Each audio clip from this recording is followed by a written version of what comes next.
What if your assumptions about Daystar were incorrect? Finally, Jonathan Lamb reveals the startling truth about the network's enigmatic billion-dollar fortune. They wanted their power struggles, agreements, and secrets to remain hidden from anybody outside the organization. Everything is now coming to light. This is more than just a tale. The foundations of Christian media may be rocked by this incident. Remember to read the entire exposé. At last, the truth has been revealed. Jonathan Lamb's upbringing was not limited to the Daystar network. It's where he grew up. He watched his father, Markus Lamb, start a Christian television company from the bottom up when he was a kid. For Markus, it was more than a job.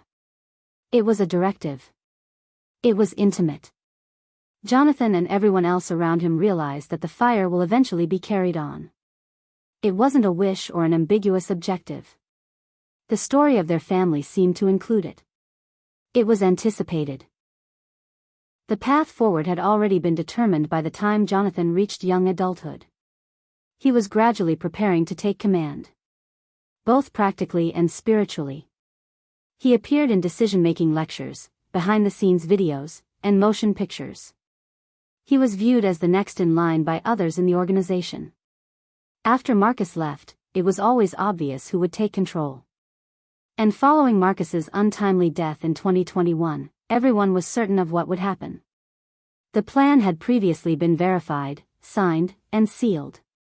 Jonathan Lamb was not merely a potential contender. He was formally appointed Daystar's future president. Just take a time to consider that. In writing, of course, but not perhaps not. Few people worldwide are given that kind of opportunity. A billion-dollar company with millions of global viewers and employees ready to take action. Everything was prepared to allow you to remain with your loved ones. It was more than a piece. Maintaining a practice was the objective. What Christian broadcasting left behind, and what his father left behind. And it's visible to everyone around him. The last name was Jonathan. He was present. The blessing was with him. Did you have anything else to consider? Insecurity, power battles, and board meetings are common throughout this type of transition. But in this instance, everything was predetermined. The person whom everyone knew was Jonathan. It appeared for a time that the plot might be realized. As anticipated, proceeding logically and fluidly, much like a well-written script. The son assumes control of the father's domain as soon as it rises and completes the task. We were more prepared than ever at that moment. When will Jonathan be prepared? In other words, I found it difficult and had to ask God for assistance. From the exterior, it was unquestionably gorgeous. Jonathan is leading Daystar into the future by assuming his father's responsibilities and carrying on his work. That's what we anticipated happening. Jonathan probably knew it would happen as well. He had spent his entire life training for this, after all. He was well versed in every aspect of the business. He was driven by a deep desire to assist others. People were important to him. And the opportunity wasn't unexpected. He has spent years striving for this objective. Over time, however, things began to shift. Deep below, yet not everyone can see it yet. Jonathan started to believe that his new role involved more than just being accountable. It placed demands, weight, and stress on him that weren't always consistent with his beliefs. Even though he still had the legacy to uphold and the voyage ahead of him, saying yes ended up costing him more than he had anticipated. But none of it applied to the wider audience at this stage of the narrative. It wasn't even entirely clear yet. As long as the plan was in place, the details didn't matter. Jonathan was selected as the incoming president. Susie, his wife, had also taken on a larger role. It was more lucrative. It was a larger platform. More people might see their names than previously. Most families and organizations want this kind of transformation. There is only a tradition that is upheld, there is no drama nor uncertainty. And what's so stunning about their story is that everything was prearranged. Everything they required was there. They didn't have to put forth much effort to achieve that. They were not required to display anything. All they needed to do was intervene. However, sometimes what appears to be a gift might instead feel like a burden. That's where Jonathan's true story starts. It wasn't until he was awarded the title that he began to question its meaning. But for a while, everything appeared to be going well, at least on paper. The anticipated legacy remained intact. There was a simple method to gain authority, and nobody saw what was about to happen. Everything appeared to be proceeding according to plan at first. Jonathan's new job was up and running. The group was stable, and from the outside it appeared to be the next chapter in the Daystar saga. Markus Lamb had been replaced by his son. The cameras appeared to continue recording. The lights were still brilliant. Millions of people worldwide were still receiving the word. Behind the scenes, however, things weren't quite going as planned. For Jonathan's benefit. It was a while before it happened. Actually, there wasn't a single instance where something went wrong. An underlying uneasiness started to grow. One discussion, one encounter, or one negative emotion at a time. Because of everything that was said and not spoken, he started to feel heavy. Jonathan started to realize that his new position involved more than merely managing others. Sometimes the goal was to maintain something safe, and other times it was to keep something holy. He felt he had to maintain his image, say the correct things, smile for the cameras, stay out of trouble, and follow instructions in addition to carrying out his father's mission. Without stating it, that was the expected outcome. The story was not over yet. He was in the center of it. It took more than faith and guidance to be the vice president of a global Christian network. It's related to your performance. And the more he explored that field, the more his fundamental beliefs began to conflict with it. At night, Jonathan and Susie would converse for a long time. These were not sessions to discuss tactics or branding. There were honest, challenging, and thought-provoking times. They would discuss their observations, what seemed strange, and how they were beginning to suspect something wasn't quite right. They would quarrel, pray, and weep, but not in public. They would quarrel with one another and with God. Their world was meant to be based on truth. However, it increasingly resembled a system, a machine, or a media power that had forgotten its initial purpose. When Jonathan was younger, he believed that Daystar was all about sharing the word. About remembering God at all times and how to assist others. However, as a leader, he quickly realized that many of the choices were made without consideration or intention. Politics, public relations, and retaining their position of authority were their main objectives. He sensed that he was being drawn in two separate directions. He had to be the man everyone believed he could be, lead the group effectively, and continue his father's work in one way or another. However, he believed that if he took everything, he would be denying his own essence. Because he discovered that becoming the leader of Daystar involved more than just managing a church. It had to do with image maintenance. You needed to know when to be silent, when to join the crowd, and when to speak up. Even if the direction of the flow was incorrect. There was more internal conflict at that time. Jonathan wasn't angry. He was not angry. He was shattered. Furthermore, it doesn't necessarily look impressive to break like that. It isn't necessarily a blow-up or a collapse. Sitting on the edge of your bed every night and asking God the same thing is sufficient. Is this how you truly want me? And not immediately receiving a response. All that was present was the weight of everything, bewilderment, and quiet. Susie sensed it, too. She was more than simply a background assistant's wife. He was in the ditches, and she was just as stressed out. She had her own concerns and uncertainties, too. She considered the example they were setting as she saw their children.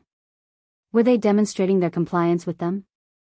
It's possible that they were educating children about how to survive in a system where maintaining silence was necessary for their safety. The last thing they wanted to do was pretend. They didn't want to be leaders who, while grinning on stage, incited arguments behind closed doors. But as their responsibilities increased, it became more difficult to disregard the contracts. Jonathan discovered how easy it was to justify negative outcomes. They referred to it as wisdom or strategy when it was actually a kind of self-defense or terror. He was proficient with the language. He was skilled at spinning it. However, he was also aware of what it was like to be so far from silence. On occasion, Jonathan would listen to discussions and support decisions that made him feel nauseous. He didn't want to make money, and he would walk home with a heavy heart, wondering how he got there and whether the child who had aspired to serve God would even recognize the adult man. He had no desire to be well known. All he wanted to do was what was right. The world he had gained made it more difficult for him to act morally. The pressure to remain in line was intense. It was an unwritten rule. You don't discuss some topics. You don't challenge the system.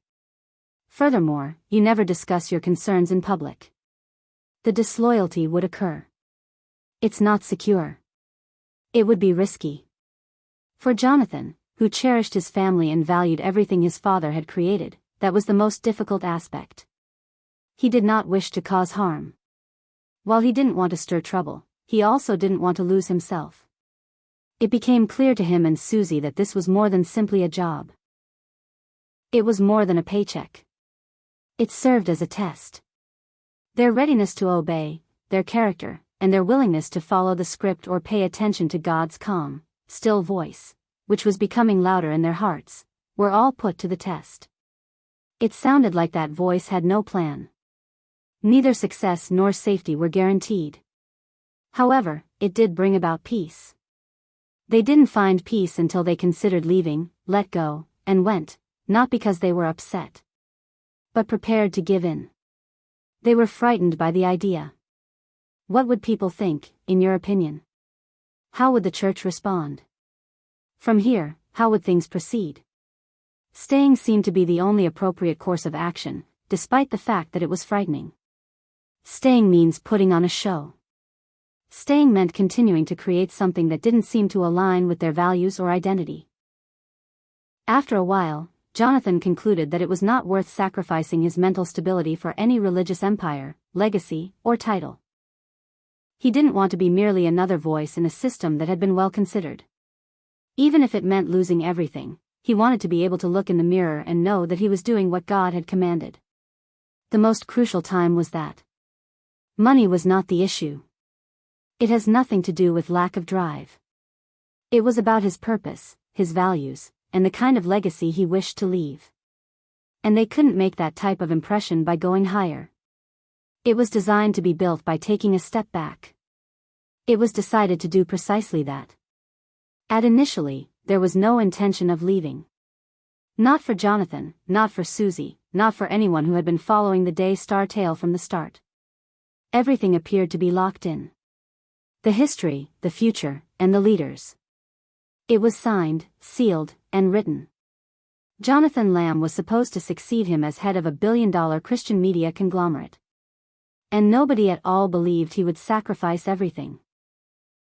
But that's precisely what took place. The decision took a while to make. It was devoid of emotion and hurry. It moved slowly, was silent, and hurt. The sort of decision that is influenced by lengthy conversations, in-depth prayers, restless nights, and extended periods of introspection. Jonathan and Susie were aware of what they were leaving behind. This was no ordinary task. There was nothing like this payment. Everything they'd been striving for, everything they'd been told would happen, and everything everyone would perceive as a gift. But they both knew deep down that they couldn't stay. People appeared to believe they had everything from the outside. Wealth, influence, and significant global locations. They did for a little while. The earnings had increased. The days ahead appeared bright. They were ahead on paper. However, the tranquility inside had vanished. It was not the same assignment as before. The weight of the exhibition, the quiet, and the image they had to bear was gradually wearing them down. They had to pose a challenging question to put themselves to the test. To maintain the platform, are we willing to compromise? That topic kept coming up since they had put a lot of effort into getting to where they were. This was the service where Jonathan had grown up. He had always had Susie's support. They had made difficult choices, sacrificed years of their life, and endured pressures that most people never see. They were considering leaving now that they had arrived at the summit. However, the majority of participants were unable to explain their thoughts. They weren't angry. They had no intention of failing. They had no intention of speaking. All they were attempting to achieve, even if it meant sacrificing everything, was what they believed God intended them to do. Giving it up was equally difficult. There were children to look after and bills to pay. A sizable savings account was not waiting for them. There is no secret fortune or golden parachute. They had no intention of leaving Daystar rich. With only trust, they were taking a gamble on something they didn't know. Their choice seemed so genuine, sincere, and human because of this. They had every justification for remaining. The majority of people in their circumstances would have. It offered every possible combination of comfort, safety, and speed. However, Susie and Jonathan discovered something that completely altered their lives. Just because something seems excellent on paper doesn't mean it's healthy for you. They understood they would gradually lose their identity if they continued to play the game, smile for the cameras, collect the checks, win the title, and so on. Over time, they gradually abandoned parts of their beliefs, not all at once, but in small increments. They couldn't accomplish that. Thus, they chose the more difficult route. They were composed in every way. There was no public outcry, no fingerprinting, no media hysteria, and no major mess. Just a no to everything else and a silent, bitter, and powerful yes to God. As they departed, they were composed. That is the serenity that comes from constantly doing the right thing, even if it means losing everything, not from being at ease and in control. They did pay a high price for it. Suddenly, the earnings stopped. Their house still needed to be paid. They still had to purchase food. Despite their significant decision, life continued on. Since they were certain that the same God who had instructed them to depart would also be with them during the upcoming season, they didn't reconsider. Susie had previously stated that she was prepared to move, sell their home if necessary, make budget cuts, cut back, and do any other action necessary to restore their sense of peace. That was complete submission, devoid of pride or rage. Moreover, the most truthful aspect of their story was their choice to sacrifice everything. Saying that you would sacrifice all for God is simple. Singing the songs, posting the quotes, and spreading the word are all easy, but when you have to give up everything you've worked for and everything that makes you happy, you'll discover what your true beliefs are. Leaving Daystar with Jonathan and Susie wasn't the only thing involved. The goal was to escape the delusion. The false notion that ministry and power are synonymous. That success is followed by positive things. The facts is not as important as your opinion. They had to get over acting, playing, and bearing the burden of a system that no longer represented who they were. They went without saying anything. It wasn't angry. It required courage. Brave in a tranquil, serene, and spiritual sense. Being bold doesn't require praise because it doesn't rely on respect or attention. Bridges were not on fire. They were unobtrusive. They said, "We can't do this anymore." There was no going back. They stood tall, hearts wide open to whatever lied ahead. People didn't get it at first. Still, many people don't. Why would they abandon something so secure? Why give up on something that most individuals pursue their entire lives? That's the point, though. Susie and Jonathan weren't interested in the typical pursuits. They sought something more profound, more enduring, and more truthful. And there was a cost for being so forthright. However, freedom also came with it. You can't pretend to have that type of independence. That moment, no matter how far you've traveled, when you know that your soul has been saved. Sometimes that's the most important thing you can have. Church leaders frequently have a particular appearance, particularly when they are performing on large stages.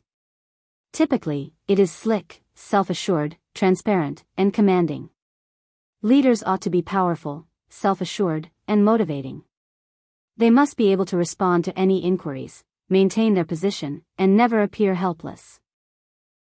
Furthermore, powerful, well-funded, and widely publicized missions begin to resemble corporations rather than religious organizations. For Jonathan and Susie Lamb, that is no longer the case. They had no actual desire to. They discovered that speaking in front of an audience isn't always the mark of true leadership, the sort that exalts God.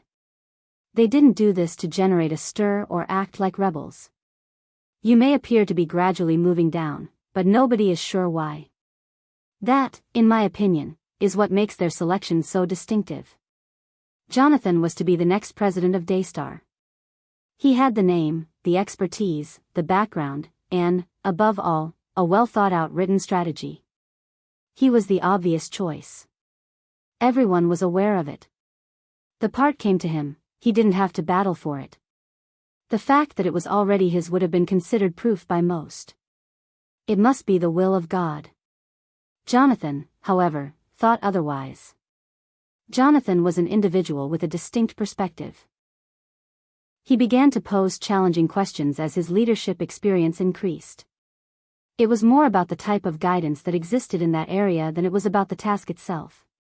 Was assisting others the primary objective? Or was it related to maintaining authority? What was it about preserving your reputation or being truthful? What caused it? Was it tradition or deference to God? The more he looked around, the more he felt that something was gone. The primary objective, which was to preach love, faith, and the truth, had been overshadowed by branding, politics, and public relations. He was aware of it. Being a boss is more than simply a title. Remaining true to the truth is crucial. He was willing to relinquish the title if it meant preserving the truth. The majority of people aren't accustomed to that type of leadership, particularly in the Christian media industry, where establishing a following, maintaining that following, and promoting oneself are all critical to success. However, Jonathan and Susie came to the realization that being a leader was not about who could yell the loudest or recruit the most followers. They had an obligation to lead the most moral lives possible. They weren't attempting to establish their own brand or launch a new company, even when no one was looking. They were not eager to begin a new platform or objective. All they desired was a tranquil existence consistent with their beliefs and values. They had to give up something that practically everyone else would have kept in order to do it. Being a leader like that isn't really interesting. Media coverage of it is non-existent. Despite its reality, it receives no recognition. And since so many leaders are exhausted at the moment, that type of realism is desperately required. Many people are trapped in institutions that demand perfection and penalize imperfection. Many people fear that they may lose their power if they speak the truth. Susie and Jonathan felt the stress too. But instead of allowing it to mold them, they chose to avoid it. They demonstrated something different when they declared, no more role-playing, no more lying, and no more putting comfort over conviction. They demonstrated that sometimes being a leader involves making sacrifices. Sometimes it has to do with losing someone. When you realize that everything you've worked so hard to achieve is no longer in accordance with God's intention for you, it can entail giving it up. That is difficult, of course, but holy. Jonathan was weak, so he stayed. He fled because he was wise enough to realize that remaining would have caused him to gradually transform into someone he wasn't. Even though Susie was at her breaking point, she persisted. She departed in order to impart the truth to her children. In addition to discussing it on stage, practice it at home. That's an unacknowledged leadership style that develops.